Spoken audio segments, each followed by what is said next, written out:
Hello, friends. My name is Steve, and this is episode 1 of Page Chewing with T.L Stuart. So I want to thank everyone for coming by tonight to chat with us.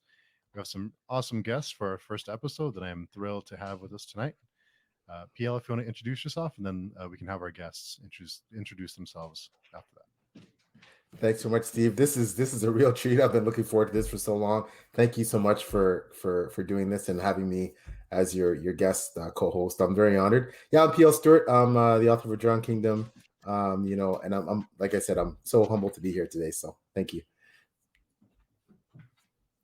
Sean, if you want to go next. Great. Thanks so much, Steve and PL, for this wonderful opportunity. It's a pleasure to meet you, Steve, and PL. Always a pleasure to get on screen with you. I'm honored and to meet TL. This is amazing experience. I'm like PL, very excited, and I'm the fantasy author of the Grandfather Chronicles: The Secret of the Sword, Book 1, which is now available. Yeah, just no. I got it. I'm sorry. I had to do it. I had to do it. I couldn't help it. Right. Thanks, That's a beautiful cover. And look at that at the back. Yeah. I love that. I know. That Isn't that awesome? So cool. That is awesome. Yeah, I know. Oh, that's brilliant. That's well, you guys are too kind. Thank you very much, PL. Thank you. And TL, if you want to introduce yourself, tell us about yourself. Well, pretty much echoing what everybody else is saying. Thank you guys so much for having us. It's a really fun experience. My name is T.L Coughlin. I'm from Ottawa, Canada, and I'm the author of Us and Them, which is a YA science fantasy. So I'm a YA science fantasy and science fiction author. Yep. That's okay, ladies and gentlemen. Right yeah. And you see that background? There you go. Oh, there you go. There you go. We're doing this. There you go. We're doing this. All right. I love it. Science fiction too, huh? I love that. That's awesome. Yeah, you got to combine both. Best of both worlds, right? Yeah, it's I kind of do the same thing, so I love hearing that. Awesome. Yeah, you guys have your fingers in all these different pies and pots: fantasy, sci-fi, YA. Actually, you're both YA and you're both nice sci-fi. Yeah, sci-fi fantasy. Yeah. We gotta get it. I've always loved like the paranormal and science fiction, right? I love fantasy because like the world's the limit. You can tell so many great stories, and when you bring science fiction, as I'm sure TL knows, science fiction and paranormal stuff into it, it's a great combination. Oh yeah, definitely. Yeah, I was inspired by Anne McCaffrey. I mean, she's the OG science fantasy kind of gal. So yeah, I loved her. Yeah, that's right there. I was wondering, is there ever concern as you're writing the book to have a certain genre in mind to market it or to help spread the word? Is that ever a concern that you have to kind of steer the story a certain way to fit into a specific genre? Go ahead. For me, that was like a huge thing for me. I think PL was in many conversations where I had the story, I realized what it was, and I didn't find the perfect name for it until further down the journey, right? Because I'm sitting there and I'm like, I got dragon aliens. Like, what are you going to do with that, right? It really does go into both worlds. And I think I talked to so many people and I'm like, I have the story, it's niche, but like I want to create it. And the entire time I was sitting there going, Googling, what is this? What is this? What is this? Where can I fit? And in the end, I had to kind of just create my own mold and go with a small press that actually understood that. So that was perfect. Yeah. For myself, I definitely think it's important to know your audience and know the genre you're writing. Like for me, I knew it was fantasy right off the bat. I love to tell stories, and like I think I previously mentioned, the fantasy genre gives you such an opportunity to tell great stories, and I love that. And through that, and being able to know that I wanted to write fantasy, I was so lucky to meet so many wonderful people who helped guide me and teach me little things along the way. Because I'm a newbie author, I know that. I self-published. And meeting PL was such an honor. And to echo what TL said, I had many conversations with PL where he just really took time out of his busy schedule to kind of guide me and mentor me in a genre that's very competitive but very friendly at the same time. And I've decided to try and just get very friendly, try and meet so many incredible people, and that really has been like the icing on the cake for me. It's just meeting the wonderful people and great conversations like this that just help inspire you to keep on writing in the genre you love. Yeah, absolutely. And I mean, somebody's popping in there. Andrea said hello. I went book shopping today too. Ooh, Yeah, and PAX Panic is here. So excited to see you guys. Thanks Hey. for having me. I Awesome. wonder what was bought. I wonder if copies of maybe the Grandfather Chronicles and Of Us and Them were bought. I'm kind of wondering about that. So that'd They, be they awesome. leave the title. They leave the titles out, right? So they make us have to imagine what they. Yeah, Exactly. yeah. Good. One can dream. Everybody's rushing after check the Amazon homepage and Sales? see if they got a purchase. That's right. That's right. That's right. I love it. I love it. It is part. It is part of the daily routine, right? And we all have to admit that, right? Everyone checks that on a daily basis, right? No, there's nothing wrong with that, right? Yeah, That's the one thing that I'm so happy that my small press is in charge of. I can't look at it. Yeah. So they send me monthly updates, and I'm like, perfect, out of sight, out of mind. Don't have to think about it until. Yeah, you are great. lucky. You are lucky because you're fibbing as a self-published officer if you say you're not checking it. You're fibbing, man, because so true. People check it, man. I wish I didn't have to, right? I wish I was confident enough to know, yeah, it's been a good day, but no, you got to look. But that's awesome that T.L has someone report directly to her. I think that's great. That's awesome. Definitely helps. Yeah, you can't be an author without anxiety, right? So always checking. Always checking. I hear you. I feel you. I feel you, Joseph. Yeah, I feel you too, Joseph. No, that's awesome. I just wanted to give people opportunity, because you two are both such phenomenal people. For those people out there, just to let them get to know you and your books, and I just want to hear, if that's okay, about your books and what you write. And these are two of my favorite books. So I can everybody. No, but I can rave about them for days, and it's the truth, right? Yeah. So I think I was blessed enough to provide some endorsements for both these books, and that's because I believe in them, and I certainly believe in the authors. So let the people want to hear, man. They want to hear about T.L and Sean. So ladies first, T.L, go ahead. Oh, all right. No, ladies first.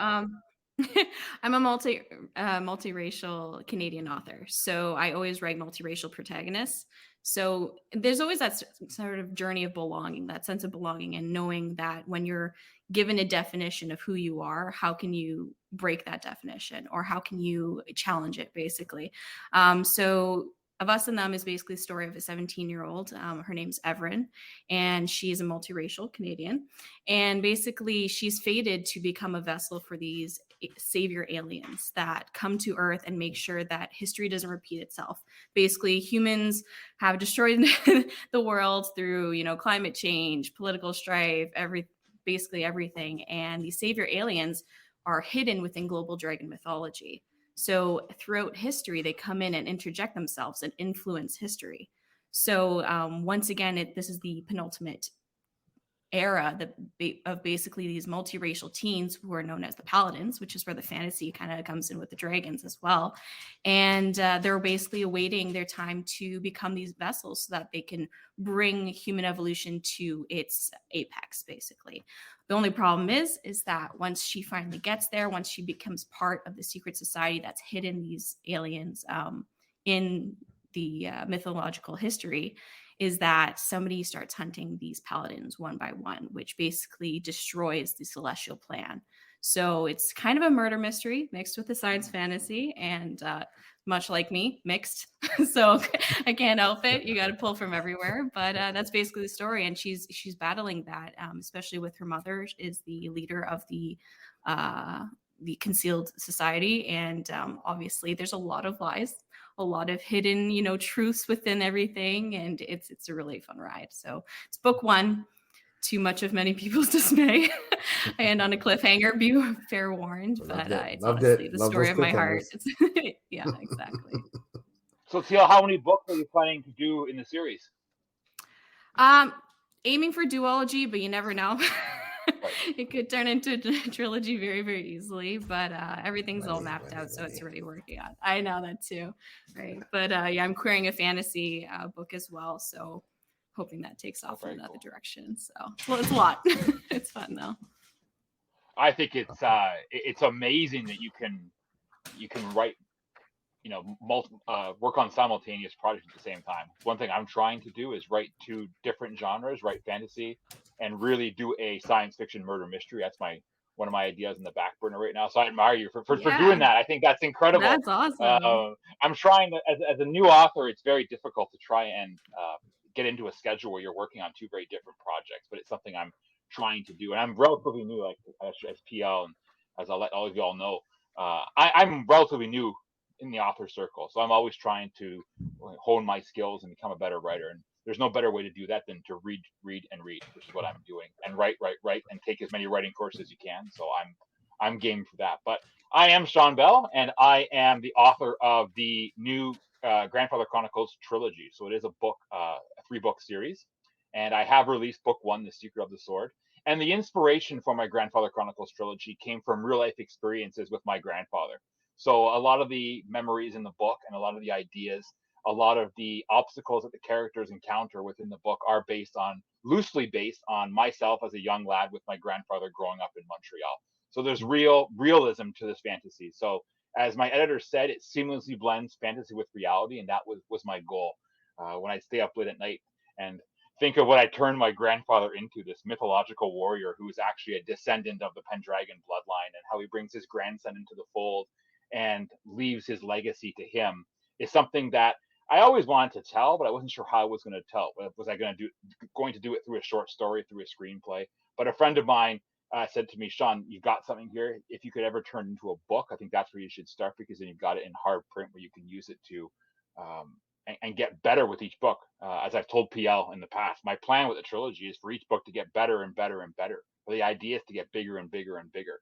And as a Canadian author, there are so many wonderful Canadian authors that I can talk to and bounce things off of, give chapters to, query with so many wonderful people who just want to help. I think that's the amazing thing with this journey so far, is that I've been so lucky to meet so many incredible people that are willing to help. So when I first thought, okay, I'm going to do 3 books, I was kind of like, that's a big thing to do. And after finishing book 1, I'm like, do I really want to continue with the trilogy? But with the inspiration and the wonderful support I've received from so many great authors and so many great people, it's helped inspire me to keep going. And a lot of people have mentioned to me one of the hardest things to do was to take these loving memories I had with my grandfather and to turn it into a fantasy book that connects the family to the Arthurian legend of Excalibur in a very different kind of spin. So it's been an exciting journey, and it just keeps getting more and more exciting. So I love it. So you guys have that in common too, that and having read, I have the other advantage of having read both your books, and so there's that link with if you read TL's book, Sean, I don't want to give away too many spoilers. There's definitely you'll hear a little bit of Arthurian something in there. I won't want to give it away, but cool. I'll let you'll see the link there, and I think TL, for you reading Sean's, definitely you'll appreciate, especially how he blends modern, like 21st century life with Arthurian fantasy, and I think you both enjoy each other's books for sure. Well, I have to mention I really like TL's little introduction where she talked about the book. Like, she already hooked me actually in the book, right? And I mean that, right? Because I'm always can you hook me in a minute in your book, right? Like, I know, what elevator pitch, eh? It was awesome. Unbelievable elevator pitch. Like, if I was like mine was so bad, right? But I mean, that elevator pitch was great. So I'm already interested in wanting to. Yeah, she's pretty slick. She's pretty that's slick. That's what you get from querying. I have to say, you query letter on pitch. It's a lot. Well, that was very well done. And I'm not an easy sell, and that was very well done. So I'm definitely going to check it out, PL, for sure. I'm always interested to read as much as I can, right? Especially great authors. When we get together like this, I really want to make a point of making sure that I'm reading the books that we're talking about. Yeah, you can't go wrong. And we're all Canadian. Wave the Canadian flag there. Go Canada. And that's right. Awesome. I was honored to have both of you read and review my second book, which meant so much, and all the feedback, and it really changed the nature of what the book was. I can tell you that it really had an impact. And because you guys are phenomenal, and I trust your judgment implicitly. It's really like Sean said, it's having that support system that's it's so invaluable. And you realize that there's people out there that unfortunately don't have that, and they're kind of doing it in isolation. They're just there as writers, plugging away, doing their thing, and they don't have those people to bounce things off and to rely on. So very blessed with that. But I want to pick up on something quickly that TL was saying. And yeah, that elevator pitch was, I'd pick you up in a heartbeat if I was an agent. So like, wow. Yeah. Wow, Why extremely don't you become polished, one? man. Who knows? Maybe retirement. Very polished. But I want to know what you two think about the whole, TL, you're published, you're traditionally published. Sean and I are indie. Where do you guys think this whole game is going? Like, like TL, your company has a bit of a different model than some of the major five houses. Like, where is this all going? Like, what do you got, and what are you guys gonna do? In terms of the game and the publishing game, how it's changing with all your books, and are you gonna self-publish some? Are you gonna tradition? Like, where do you think this is going? Honestly, it's such a changing game right now. Like everything's online, and I think the Panini kind of thrust it into one direction where everything is electronic, right? Querying is now done electronic. Submissions are done electronically. Like it used to be all through mail, which no, I don't think a lot of people even know how many stamps you need. I don't to send a letter. Like I have no idea how many how many stamps you need.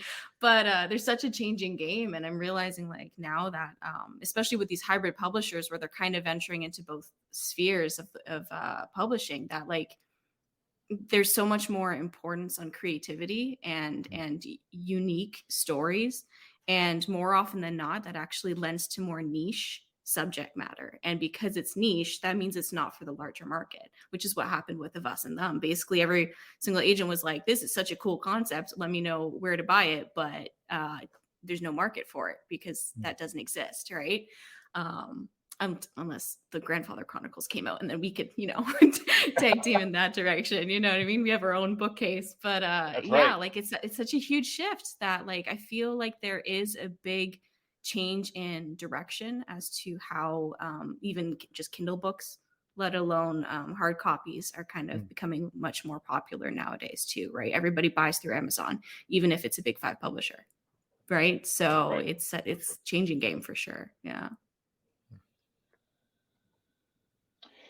Speaking, I'm sure PL can weigh in on this, TL, and I can't talk with respect to traditionally published because I haven't even had the option yet, or even I know what's involved, but I think, to echo what TL saying, the landscape is definitely shifting. I think you're seeing a lot more independent authors take it amongst themselves to try and do the work themselves, get published themselves. The one thing I'm finding, and I'm anxious to see if PL agrees, is that as an indie publisher, it's difficult to reach a lot of people. Traditional publishers have contacts, they have resources and teams, things in place that can help get your book to a larger audience quickly. When it comes to indie authors, or like myself and PL, who publish with Friesen Press, where it is a very much give and take, it's going to be about how much you put in. I don't know, and TL might be able to answer this. When you hand off your script to a traditional publisher, what do you do? I mean, are you able to kind of sit there and they do that work for you, which I would love. I mean, I'm up every night till 11, 12 working on marketing strategies and ways to try and get the book out there. But I really believe that, and this is just my opinion, that I think the publishing houses and agents just have a wider variety of audience that they can get your book out to. It's just a question of they see so many books and so many manuscripts on a daily to monthly basis. It's just selling them. And I think it comes back to the elevator pitch. Can you sell them your idea in 30 seconds or less? If you can, and you get it on their desk, maybe you have that chance. But I think the indie publisher has caught up because they're willing to work with people who want to put the time in to get a product that's professional. Granted, it is very much about how much time you're willing to put in, and I emphasize that for people who are thinking of self-publishing, because you do have to commit a tremendous amount of time for that. So that's where I'm at, and I'm sure like PL and I have had this chat on many occasions, is that it's all about the time and effort you're going to put in. If you have the time and effort to put in, going the indie route is good for you. But I do think the reach that publishing houses and agents have really will make a difference when you're trying to market your book down the line. Absolutely. Yeah, like the audience is super key. So my small publisher, Starkstroke Publishing, they specialize in dark fiction. They kind of do like an in-between model where basically they do all the editing, everything's paid for, everything's done for me, except for marketing. But Oh, what is now huge and more common is that even with the big five publishers, you still got to grind. You still have to do a lot okay. of the marketing, not to the big stores, not to exactly what you're saying, like the audience necessarily, but to continue to do the let's TikTok videos, Instagram posts, promos, ads, and stuff like that. Again, it's what you put in. So, like my big dream Oh, is very still to interesting. be with the big five because of that distribution, right? Sure. That wide set distribution that, especially in the young adult world, it's such a like that's like the coolest thing to to have, right? Oh, agreed. Is to have that reach, right? And I find that independent, like indie adult books have more of a pull because there's a lot more of that audience that's really receptive. The young adult sphere, a lot of them are kids. They don't have access to Twitter. They aren't like, well, I mean, they do, but not to the degree that we'd want, where they're purchasing their own books versus, so I really believe it's also audience based too, like which genre and which age group that you're aiming towards. But yeah, like I still have to put in a lot of work with the marketing. It's basically constant post. Got onto TikTok recently. That's exhausting. It's fun, but No exhausting. question. You got to be in the Exhausting. mood. Holy You heck. really do. But yeah, And it's TL such a brings up a different great world. point. I just wanted to, because I forgot to mention one thing TL mentioned about the age group, right? Like Facebook and these big online social media companies, if you do advertising with them, you can't even advertise to people under 18 now. So you are losing that big gap from like the young, like you're saying, the Exactly. young adult, the 12 to 18. So that's a great point, which is why I just think it's up to for independent authors to get into. You got to get creative. You just got to get Yeah, creative. exactly. Get on radio stations. Get out there. Get into these small little stores. Approach mom and pop stores and try and get in there. Try and create events on your own because that really I think is what it's all about. But like I said, it's all about the grind. That's what I keep on saying. Yeah, it's all about the grind for sure, and I totally agree. I mean, I have a lot of writing friends that are traditionally published, and many with the big houses. Actually, there's one that I don't want to speak for take away her thunder. She'll eventually be on with Steve and I as well. So I think she's gonna have some really interesting perspectives because she's an iconic writer, and and she has to do quite a bit of work marketing her books herself that you would think that someone with that stature wouldn't have to that degree, but no, it's TL is exactly right. The game is changing, and 30 years ago, it wasn't like that. The burden was not as much on the author to market their books, regardless of traditional or self-published. Obviously, self-published goes without saying, but I think what the big five houses can give you, again, as Sean pointed out, is that scope and that reach and that distribution power, negotiating, and if you have the right agent, negotiating foreign contracts and that stuff. That's you it's really hard to get that unless you have that platform. On the flip side, and Steve and I talk about this a couple of times. You've seen now that when it comes to publishing, writers now over a long career, I think will do the pendulum thing, go back and forth. They'll fully published with trad, they'll do hybrid, they'll do self, they'll go back. This series, oh, you know what? This series, I don't want anyone to edit it to the degree that I feel the story is different from what I want. So I'm just going to self-pub it. This one, I'm going to shop it to, my agent's going to shop it and hopefully get picked up by some imprint of DAW, et cetera. And it's all like, I think it's it's not a one size fits all model anymore. It's about, this is what I'm writing. This is where it fits. It best fits in a hybrid model in terms of, the sales I want to get, the market, how expediently I want to publish, how much work I want to put into marketing and distribution. So it's very much, people are making these choices based on the particular books they're writing and the series they're writing, the genres they're writing. And that's where, you're seeing that, you have authors that have books in multiple different publication modes, right? And you're like, oh, I went to chapters looking for your book. I couldn't find it. No, that's because it's not there. So, oh, I this one, but your other book's there. Yeah, well, that one is published trad. So, but something else Sean said is key is for all of us self-published indie, it's the people like Steve. I'm going to embarrass him now here. It's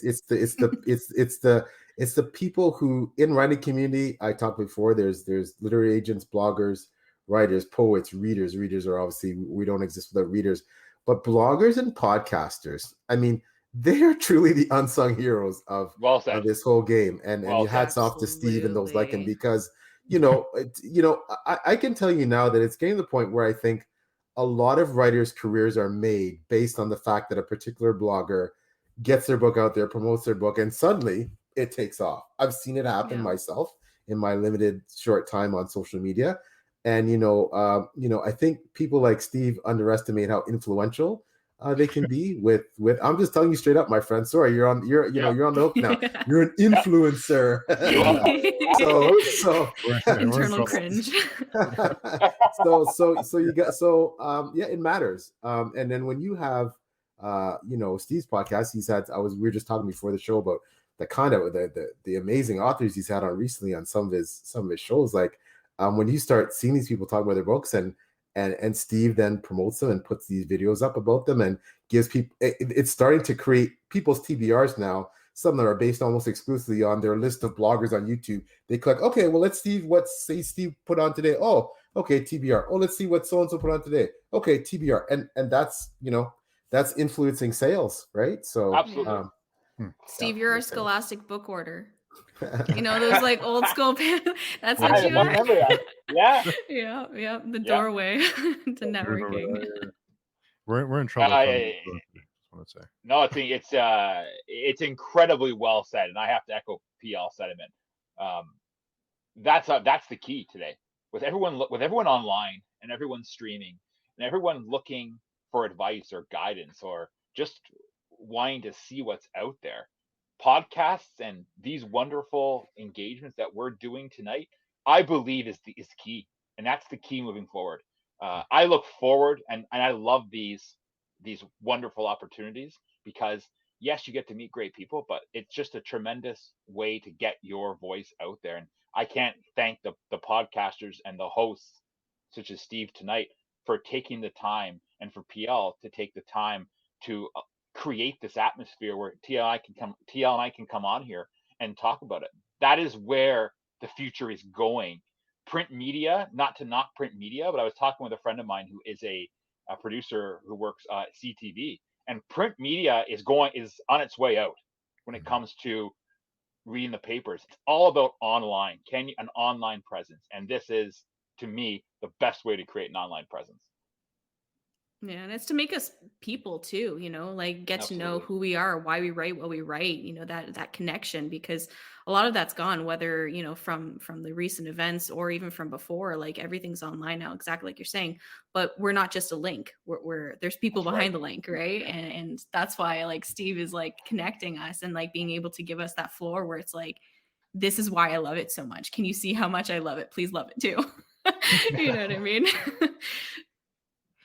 So I get to and like Steve, it takes time to put these events together. It takes time to organize something like this. It's time out of your day that you're spending with people like myself and TL and PL. So it's amazing, and I can't thank you enough, for this, because it really is an opportunity to really get to know wonderful people, and to echo what TL said, to put a face to the author of the Grandfather Chronicles, the author of whatever book that people are looking at. It's nice to meet the people behind the scenes.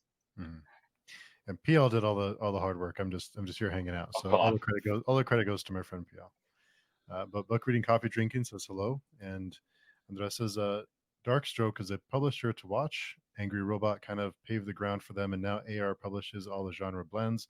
It's for the future of writing is, at least in my opinion, good choice. Yeah, they're definitely a newbie. I mean, they definitely have a more focus to electronic as well, because they're recognizing that, right? And the vast majority of their historical releases were all adult fiction, so they're just broaching into the young adult sphere, right? Which is kind of an interesting balance to try to get to know. Okay, is there a YA audience that's ready for this kind of change, right? But they're really stepping forward to take that kind of exactly like what you guys are saying, that evolution of publishing. So it's pretty fascinating.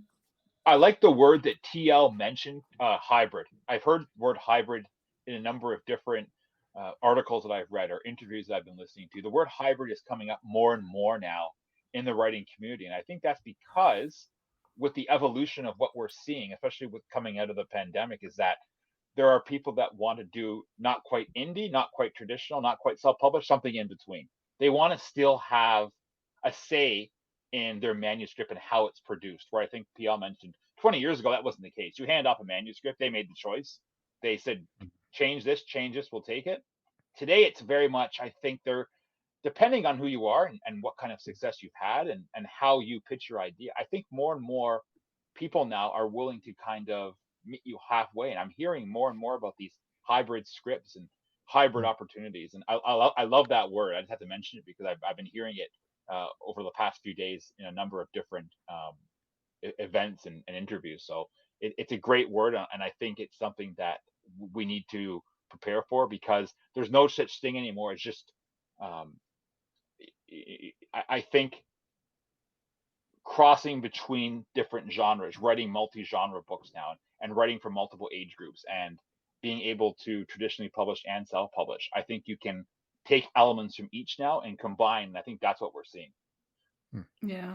I mean, even the definition of hybrid itself is, there's so many definitions right now, right? Whether it means small press, like I'm technically small traditional press, but it's also technically hybrid because of how they're doing the marketing. You know, there's so many different changes right now. So I'm sure, like you're saying, there's going to be a solidification of hybrid, and that will probably be the future, I would say. For sure. And Angel, so I've definitely picked up books and followed authors after Steve has suggested them or had them on as guests, knowing the authors can be a serious motivator. Yeah, that's excellent as well too. Now, so I saw that, Angel, so now I'm going to subscribe to her channel. So you see how it's a cyclical, reciprocal thing. And I think, it's funny, you talk about self-publishing and traditional publishing and models and all this. And, because at the end of the day, I don't know if it matters as long as you get your book out there. Whatever you do, if it works for you, as long as you get your book out there and you have an audience that wants to read what you're writing, because let's face facts, for some people, like someone like TL, so now she's already kind of arrived on the platform of traditional publishing. So it's going to be that much easier for her in the long run to get into, if she likes where she is in the model, she's working, that's great. If she wants to go trad publishing, it's, now she has that extra level of credibility, right? So that, she's been trad published already. So now, when Random House comes calling, okay, you know what? Where she sees what she's all about. We see that she's already successfully published. She has sales. She's obviously extremely slick with the marketing. I mean, look at, if you see that background there and you look at the cover of a book, right, and you look at how, it's pretty slick, right? So same with Sean, same thing. Okay, he's self-published, but now again, you look at his cover, he didn't put out something that was half rate, right? He put out something that was extremely professional, was exceptional, and it's going to get the notice. So if Sean gets an agent, and then when an agent asks, hey, what do you got out there already? Well, this is what I have. I already have this many sales. I have, this is my social media presence. I have those things. Agents look for all those too, right? Agents now look for, how many followers do you have on Instagram, TikTok, and Twitter? What's your social media imprint? What are your sales? Those are all things that information that publishers are going to want to know. So, I mean that those things all matter, right? And I say this again, that traditional publishing is not for everybody.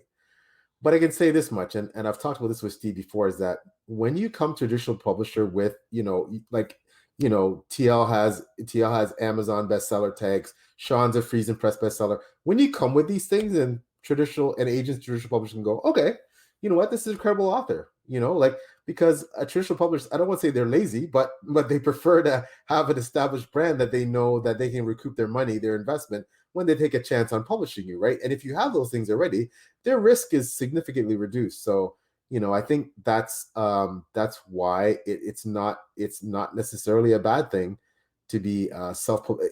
If it works for you, being self-published, even with the desire of eventually being traditionally published or swinging back and forth, it's not a bad thing, man. I think it's a plus. So it's all about goals, right? I mean, it's like always changing. So like my first goal when I first started, well, PL was actually the one who introduced me into this world. Like I had no idea that Twitter literary world was so massive and so influential. And he's like, create your author platform, get in there, start talking, start doing. My first tweet was, why are there global myths of dragons all throughout the world? You know, sure, it could be dinosaurs, but what if it's not? And that was what stemmed my book, right? And because of that one connection, my author platform just started to branch out like crazy. And I'm like, this is so cool that there's so many people that want to connect with you as a writer, right? But yeah, initially for me, like I wanted to see my book. I just wanted to see it in print. That was the first goal. Then the second goal was, you know, I kind of want to see it in my local chapters, the one that I grew up in, you know, the one that I like had my first dates and coffee hangouts and, you know, all that stuff. And I saw it and I got it there and I sold out immediately and I had to replenish it, which is so cool. But it's because people knew me. And now my next goal is, you know, get hopefully Big Five, you know, hopefully get an agent, hopefully make that next step. Right. And of course, I did have to adapt my next manuscript to become more commercial, but it was still a story of my heart. Right. I mean, especially now that they're, you know, focusing on BIPOC authors and, you know, underrepresented voices, like having that standpoint was so awesome to be able to say like, hey, my story exists and this is where it can fit in, you know. So even that's changing in the traditional sphere, you know, like all these niche subjects are becoming no longer niche. It's becoming, you know, part of mainstream because they're realizing that readers are voracious, you know, we want everything, everything that we know and what we don't know. Right. So, yeah. Yeah. I wondered from the outside looking in, I wondered how, because all of you mentioned a little bit about going to mom and pop stores and trying to get in, you know, learn the community and get the book out there. How different is that now with the pandemic and during the pandemic, and now that it seems like we're hopefully on the downslope of that, but how has that changed over the past couple of years? Is it getting easier, or is it still because of those restrictions still hard to make those connections? Go ahead, Like I Gail. know with my personal experience, I went in, which was great. It was super quick. I was able to get it, you know, put on to indigo.ca, which is fantastic. Like that was like, oh, that's really cool, you know, to see the brand up there. But it was when I talked about signing events and they said, yeah, we can't hold any signing events. And I was like, that's such a bummer because that's what really draws me into the community and connects me. Right. Luckily, like a local magazine picked me up. So I was able to get my word out that way. But again, it's for people who are local and a lot of them are, you know, older folks at home in these, you know, larger suburban communities, you know, so they're not necessarily my target audience. And I feel like a signing would have created that audience because those are the kids that are there for those coffees and those first dates that are slowly, finally, you know, coming back to normal and become accessible. But it's still not a possibility just yet. But I was kind of on the tail end. So I'd love to hear, you know, Sean and PL's experience with that too. So, because I know you guys were more at the, you know, the gist of it. Oh, we've had this chat a couple times, PL. No question. And congrats, PL. That's awesome. So you know, the one thing I have to just weigh in on is hitting goals is so important, and recognizing that you've hit your goals is important. One of the things I'm definitely guilty of throughout this entire journey is not staying true to one of the taglines that I use, and that's enjoy the moment. Enjoy the moment. Enjoy that moment of getting it into your local coffee shop. Enjoy that moment of getting it into chapters. I haven't. I don't know if it's been the pandemic or if it's just been the incredible journey and the scope of what I myself have been trying to do with the book, but I haven't enjoyed those moments. And they are good moments. They're goals to enjoy. I can definitely say that it was pretty incredible to see my book on the store of my local chapters, as TL did. But I was very, very disappointed to hear that they're not doing author signings, and they're still not doing it in the near future. Author signings to me are key, especially in the local community. It allows you to connect with people like we're doing right now, meet people, talk to them. I'm very lucky that I have a number of small gift shops and small little stores that have agreed to take on my book, and they're selling it. And the one that I've been going to for over 20 years down the street from me, to see the book to see my book in her store is amazing, and it hasn't really hit home with me yet. And it's because I think it happened during a pandemic when you didn't go in to kind of introduce the book. You just went in and dropped off the books, and that was your moment. It was finished, Yeah. right? And it's done very well, but there's nothing else, right? I was supposed to go into a local brewery. Again, that didn't happen. And That's fun. but you want people to go in. The book was going to be there, but no one's going in, right? And no one's going to know about your book. I mean, it's wonderful that these businesses were able to do home delivery, and the small mom and pops had to do something because they weren't getting anyone in the stores, right? But no one's going to know about your book through a delivery service, right? They've got to get in there and see it. And I always think if they were able to get in there and see it and see you behind the counter with the books, it's just going to add that much more to the experience. So to kind of answer Steve's question, it's tough out there right now to put a face in these mom and pop stores. It's getting a little bit better now. I can't speak if PL and if TL have heard anything different, but in my local community, at least they're starting to kind of lift restrictions and allow people back into these local establishments that really are like, they have an essence of our community. They really are the essence of our community. And I think that's important. But with respect to chapters, and the last time I spoke to chapters 3 days ago, they still weren't doing local signings. So that was like that's like one of my big goals, to go into chapters and to sign books and to sit at this table. I don't care if anyone shows up, but I want to be in there at least doing it, right? And that hasn't happened yet. Exactly. I know PL and I have had this conversation many times, but we got to just the wonderful thing, just to end on the Twitter comment that TL made, is that I was extremely nervous to hop into the Twitter community because I had no idea what to expect. But I can honestly tell you it's been such a positive experience, because I think not being able to meet people locally in the community, meeting people online has been key, especially during the pandemic. Meeting wonderful people and being able to engage with them in a professional atmosphere that really gives your name some meaning in this universe full of writers, I think was so important during the pandemic. And I'm so blessed to be able to be part of that community. Yeah, I hear. It was, I don't easily get despondent or down or heartbroken. I think I try to be a really positive person. I think I am by nature, but I try. So, we had, one of my colleagues from work, four of my colleagues from work started a brewery, a craft brewery. It's extremely successful in the Sarnia area. They had it all set up. We're going to do a book launch there. We're going to sell swag. It was going to be huge. A lot of my work calls. It was going to be fantastic. Pandemic, right? We had a similar one planned for here locally in Chatham, where I am. Pandemic. We're going to do one in Windsor, where I work. Pandemic.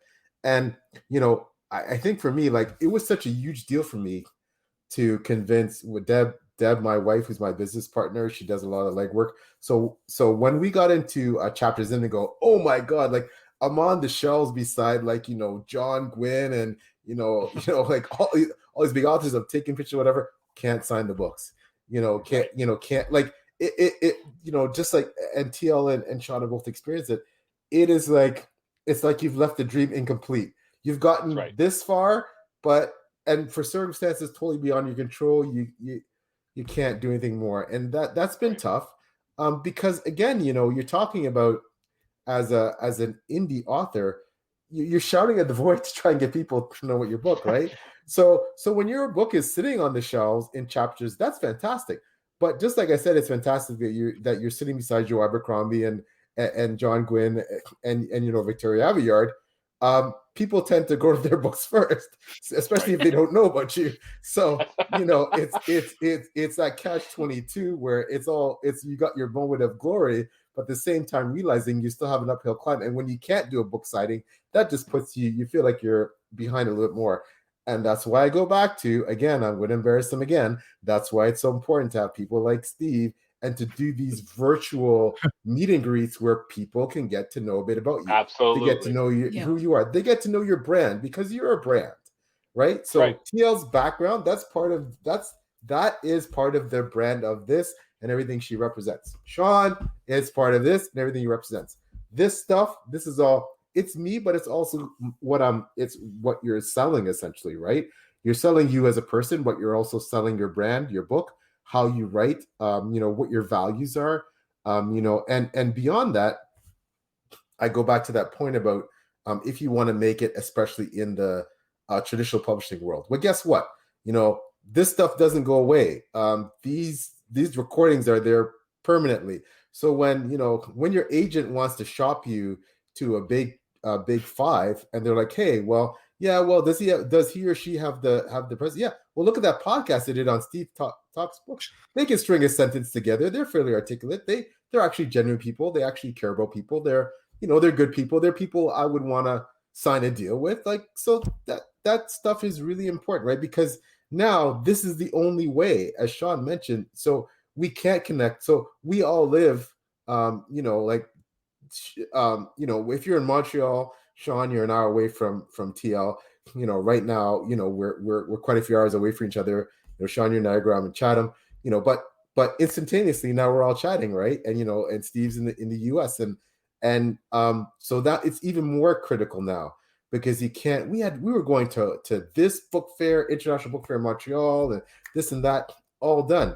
I did online book fairs this year. I did a couple, and it was great. And I'm very grateful that they were held, but it wasn't the same. It didn't feel the same as it would have if you're physically there with all your books piled up, and you're there signing swag and giving everybody. Swag. Yeah. Yeah.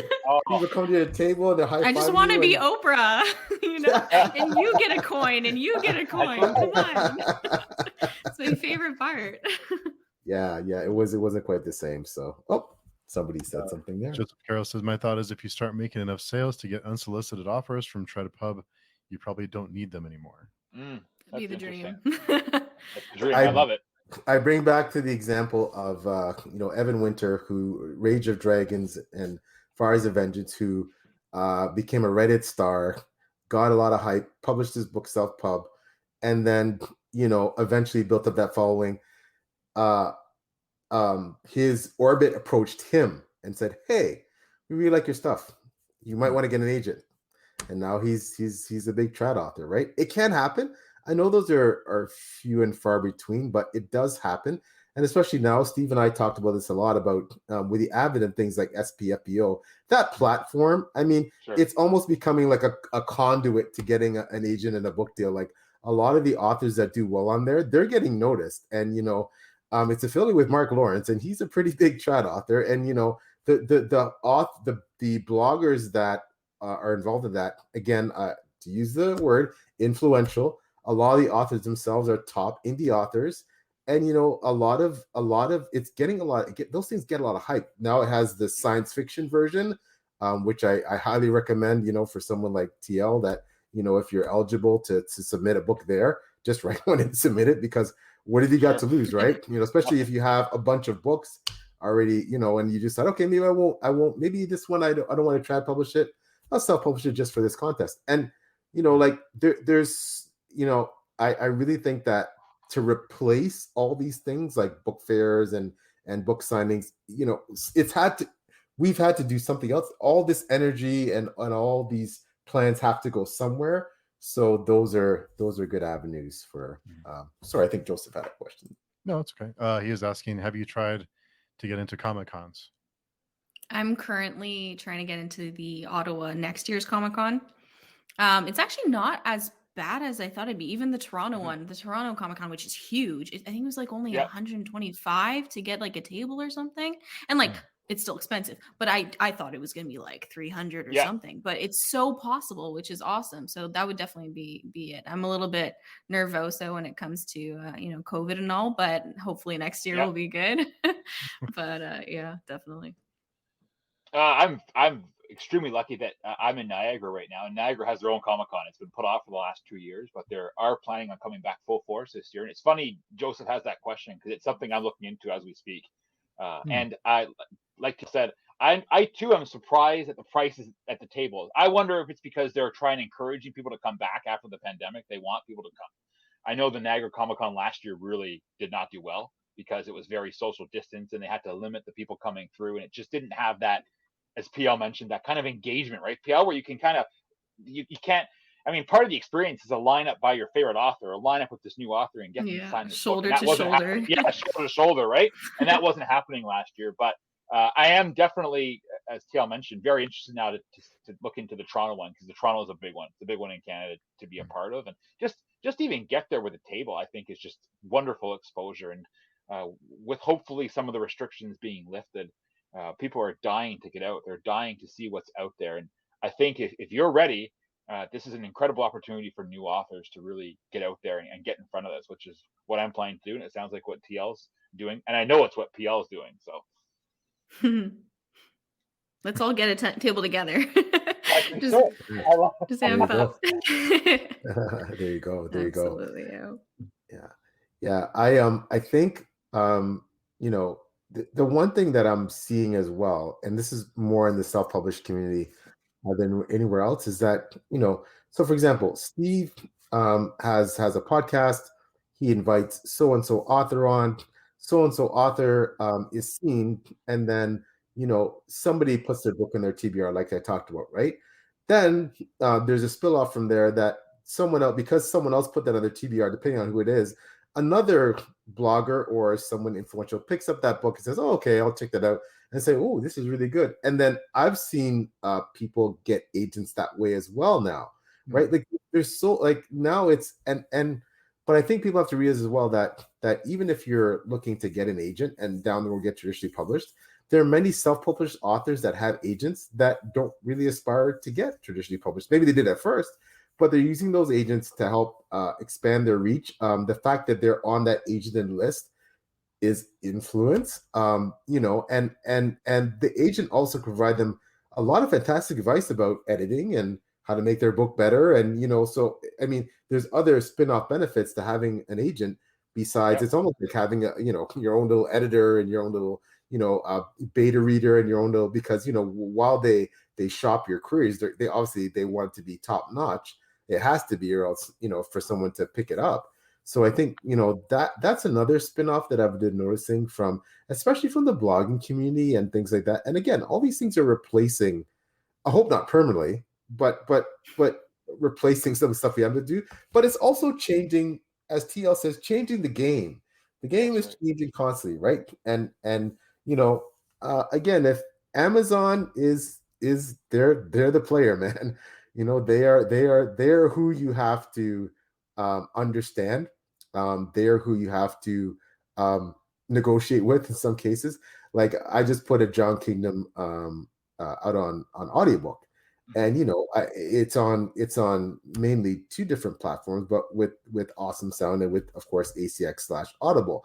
Now, Amazon can tomorrow decide your book's free, and, you know, you're not getting any royalties on it. They might sell 300 copies, but you're not getting a dime. But Amazon's getting money, right? Yeah. But it's different with awesome sound, and that's the reality that we live in, right? That, you know, unfortunately, you're you know, people think, okay, well, self-publishing, you have all this freedom, but you're still at the mercy of certain gatekeepers, for example, like Amazon, right?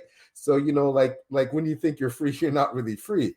And that's why I think the flexibility and having books published in all these multiple genres, hybrid, fully, you know, big 5, you know, self, you know, Vanity Press, whatever, I think that's where it's going. And that means writing a heck of a lot. Like writing multiple series, standalones, you know, this and that, mix and match. Oh, SBO's coming up. SBFO's coming up. I'm going to write a book to put in that contest to see if oh, this is going on. Oh, you know, so-and-so agents, they just opened for queries for the first time in 10 years. I'm writing a book that I know that they're going to want. Like, so I think it's going to be a lot more strategic now in and people are already doing this. I'm not saying it's not already happening, but I think that going forward, it's going to be much more strategic and in some ways more complicated, but also a lot more fun, you know, in how we're doing things. Sorry, I see a question down there. No, it's okay.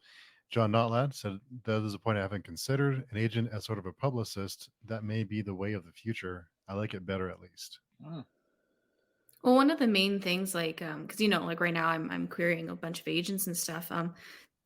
The term that they always use is champion, right? They are the champion of the book. And it's because they've read it and they go, this is something I want to fight for. So whatever it may be, whether it falls to small publishers, like I've seen agents even do like ebook deals and everything like that too, right? So there's so many different ways that they can, you know, reach all levels of publishing. But it's exactly what PL was saying, is that this is someone who's your partner, right? So truly, I think I think your wife is more or less your agent, PL, in some way, shape, or form, right? She kind of is, but she's handling all of that too. She's putting the grind, so she should get 10%, right? That's 10-15%. You mean I'm not a good enough reward? What are you trying to say? I'm not a Right, good enough reward? but it's so true. It's so true. And like that's the thing, like social media is just insane. Like I actually had an agent approach me on TikTok and said, hey, I saw that you have this fantasy that you're working on, this YA fantasy that you're working on, which is also my fantasy. But this interests me. Can you query me? So it's not an offer or anything like that, but it's, hey, you know what? That's really fascinating. That pulled me in. I see what you're doing there. I see the aesthetics that you're creating. I see the world that you've basically established. And that's why I like TikTok and Instagram is great, because it's not just saying, hey, here's the blurb of my book. It's, I'm going to immerse you into it with music and pictures and videos and everything. But in order to have that, you have to know the right people on how to create that. Right. So it's such like, there's so many different ways to get that, you know, and we just recently heard of this TikTok star who just got picked up by an agent. That happened just recently, you know, and she's in the works of creating this book. And it's like, whoa, like who knew that could happen? Right. So again, social media, ebooks, hybrid publishers, like everything is absolutely changing. So we're really kind of revolutionizing it. And luckily we're kind of part of that forefront. So I feel like there's going to be a lot more opportunities for us, you know, to pave the way for future authors as well. So that's pretty cool.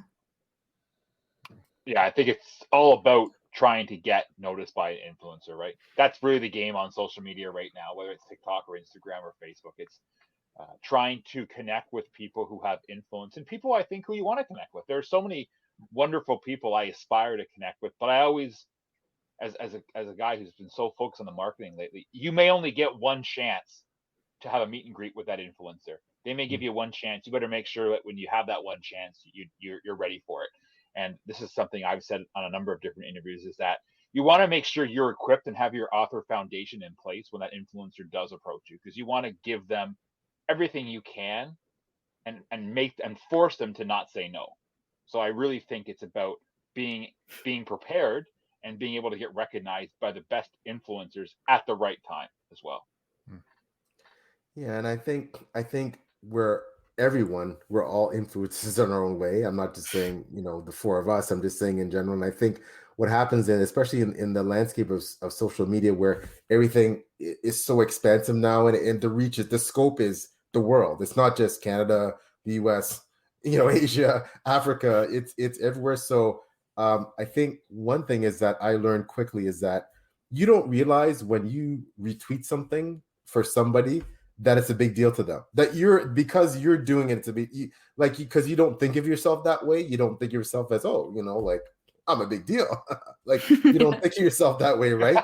But for someone else, you know, and I say this, I've said this before on other podcasts, and I've talked to obviously with all of you about this. Like when you come on a social media platform, especially at the beginning, and you have 0 followers and you're shouting at the void, you're like, hello, I'm out there. And you tweet all day long and no one responds at all, right? You retweet your own stuff and no one responds at all. I will always remember those moments, right? And it keeps you humble.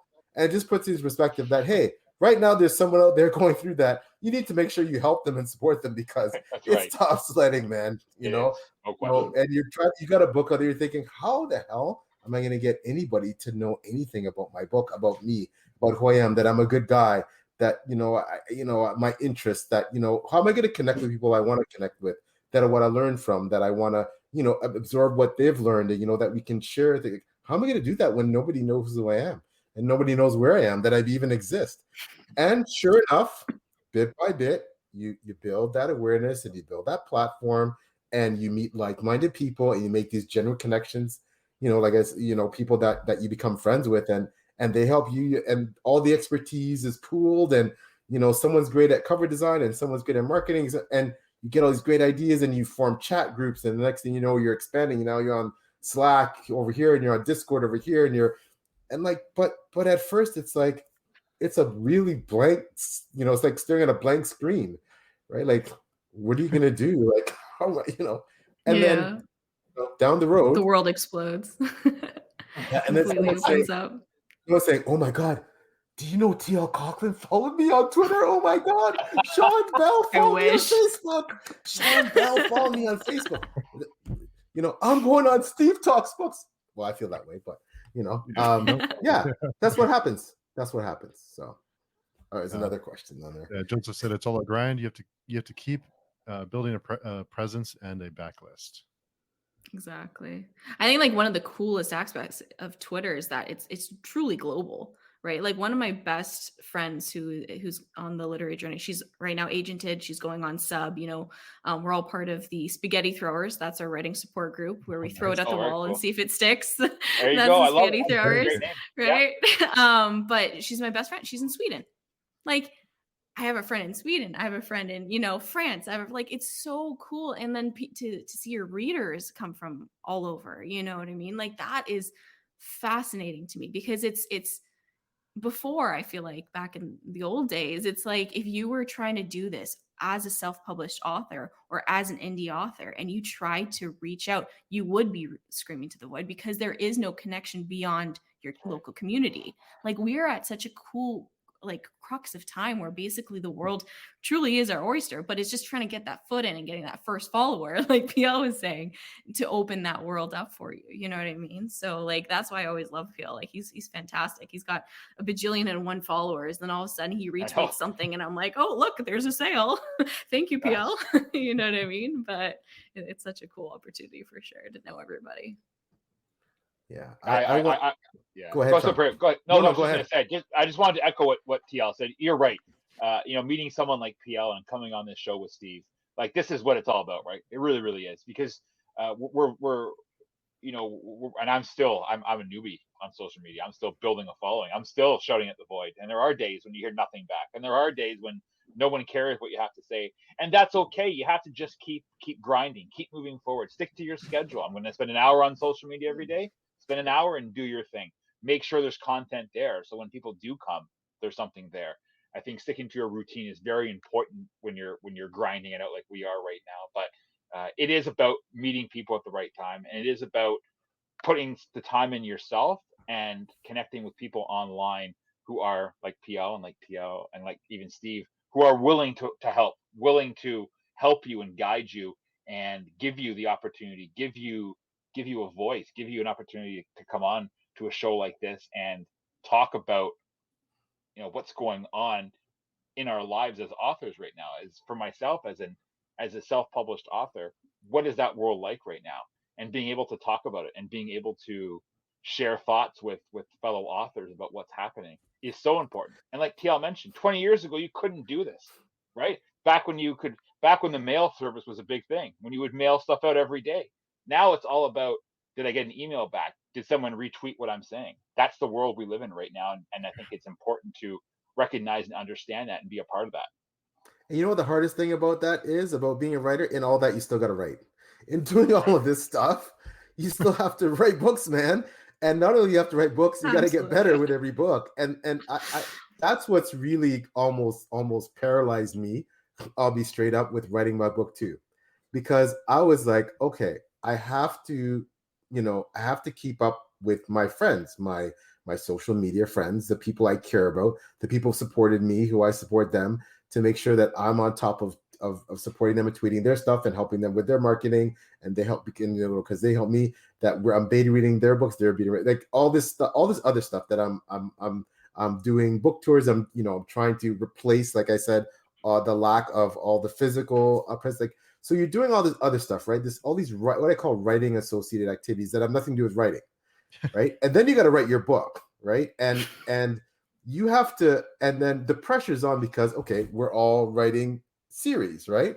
So you damn better be straight that book 2 better be better than book 1, right? So and you feel that enormous pressure, like, oh my gosh, like how am I going to do this? And that can be crippling, right? But it's also a challenge. It's also a challenge to step up to the plate. And I know for certainly for my colleagues down here, T.L and Sean, they're definitely going to do it, and I'm really stoked about their next books. I hope that my second book is better than my first book. I think so, but it's for the world to decide. Thank you. Thank you. I mean, like the first one was already cool enough, but the second one is like, whoa, this is awesome. Oh, well, thank you. Oh, yeah. I appreciate that. Oh, we got a special comment. It's Taylor's here.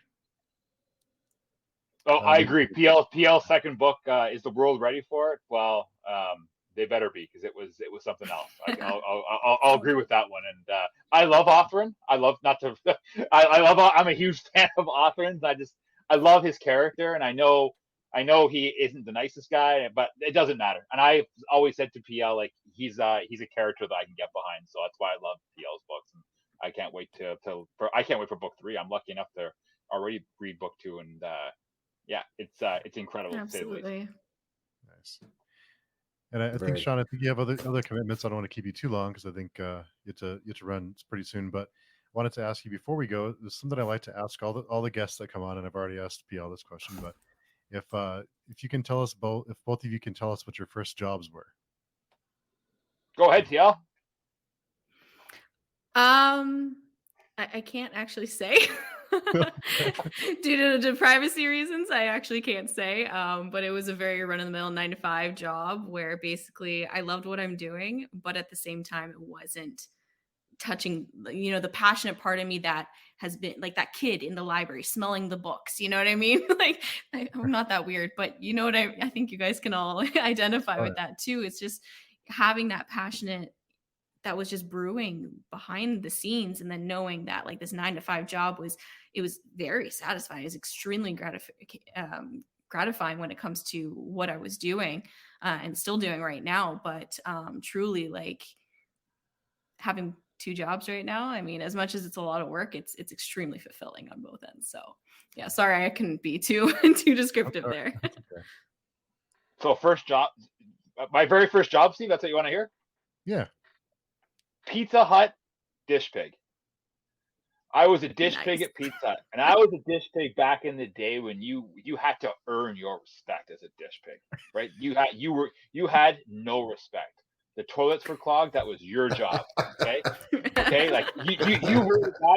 You were the guy that pretty much had to. You were the guy that everyone went to. That I don't want to do it. Dish Pie is going to do it, and I did it, and I was there, and I, you know what? It was such a fulfilling experience, because it taught me the value of $1.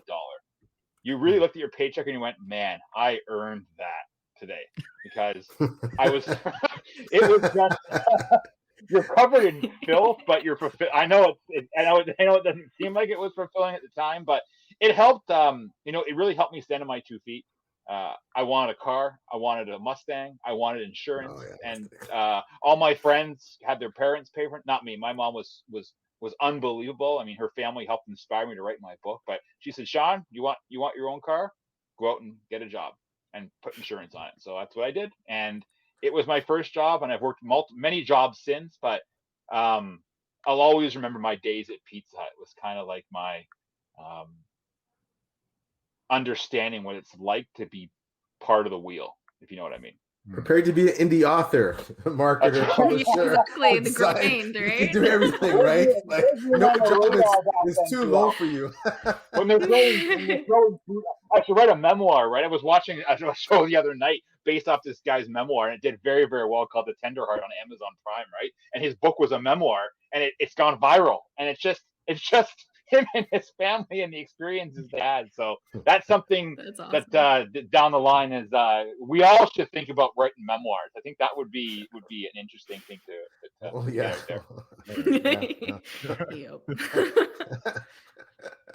And so before we run, I wanted to ask, so for readers who want to get in touch with all of you, where's the best place to find you? Jill, you want to kick us off? Sure, yeah. So you can find me at TL_Coughlin on Twitter and Instagram.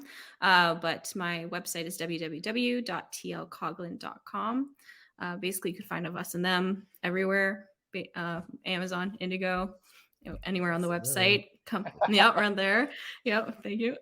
And I'm also releasing an audiobook soon narrated by Natalie Naudis, who is the narrator for Victoria Aveyard and Marie Lu. And I snagged her on TikTok once again, making those connections. So that's coming out this summer. So I'm really, really excited about that. So you'll be able to see updates there. Awesome. Congratulations, T.L. That's amazing. For Congrats. me, it's at Sean R Bell, actually, all one word, author. I'm on Twitter, and I'm on there all the time, every day. So, and I always love interacting with people and meeting with people. But the best way, I always tell people, if they're looking for more information about me or about the Grandfather Chronicles fantasy book series, is to visit www.thegrandfatherchronicles.com. And there's links there to all the social media, whether it be Twitter, Instagram, Facebook. There's also an opportunity there to email me directly, and I love to respond. It's unbelievable over the past month how many emails I've been getting through social media and through the website. So it's awesome. I love meeting new people, and I love doing events like this. They're the highlights for me. In a world right now that's I think we're starting to come back after the pandemic, but as a self-published author, it is a grind. But when you meet so many extraordinary people, and when you come online and meet great people like I did tonight, it makes the journey worth it, and I can't wait to keep it going. And PL, where can Absolutely. people find you? I think he's frozen. Oh, Yeah. He's doing a good job of not moving. I think he's frozen. And I just know. wanted to, I was pretty impressed. I just wanted to warn Sean and TL that you can't be telling me things like, I like doing these kind of things, because I'll invite you back. So be careful. We'd love learn it. the hard We would way. love Yeah. it. I love it. I It'd love be it. an I awesome love it. opportunity. Would it ever be? I would never. This has been great, Steve. It's been fantastic. Great. It's Well, I really want to thank fun. both It's of really you. fun. I think PL is frozen on us, but we lost him. But he'll be right back, I'm sure. But I want to thank both of you for coming by, for being on episode 1 of Page Chewing. It's been a lot of fun, and it's great been getting to know both of you and hearing about your experiences and your work. And I'll be bugging both of you to come back soon. So Thanks so I'll have much, to teach Steve.